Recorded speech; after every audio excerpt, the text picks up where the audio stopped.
Welcome back, everybody. Spring break is here, and whether your kids will be home or with their friends, it's important to make sure that their spring break does not include alcohol. Joining us today is Heidi Dutson. She's the Prevention Administrator and Regional Director of the Utah Division of Substance Abuse and Mental Health. Heidi, thanks so much for joining us.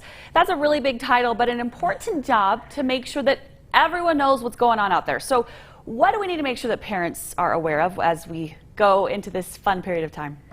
Thanks, Emily. Like you said, spring break is upon us, and maybe it's a little extra exciting now because we're starting to get a little more freedom than we've had in the last several months with things starting to open up. More people are planning vacations. For our kids, this might mean more social interactions, some parties. It's more important than ever to make sure that those social environments are alcohol-free. We know that alcohol can cause damage and harms to the growing adolescent brain.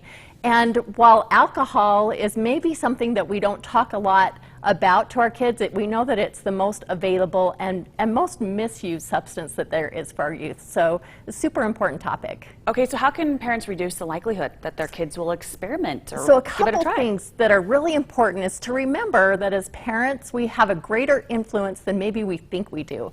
As parents, we often think if we were to ask our kids, who is the biggest influence on you, we think, well, they're friends, right? But the research shows that when we ask kids, when it comes to underage drinking, that what their parents think matters a lot for them, that parents are the #1 influence when it comes to them deciding whether or not they're going to drink underage.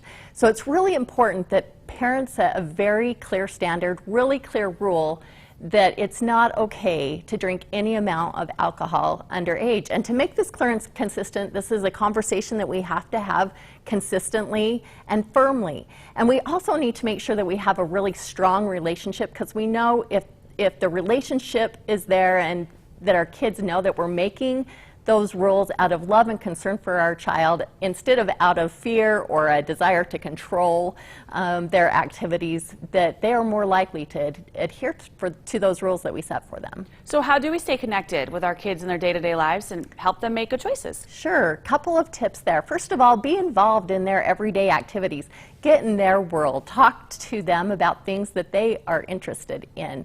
Another great way to do this is to set some habits as parents. Before they leave to a party or a social engagement, we like to promote a skill that we call the 5 W's. So we're going to ask our kids, what are they going to do? Where are they going? Who will they be with? And when will they be back? But a fifth really important question, also a W, is to say, will there be alcohol there?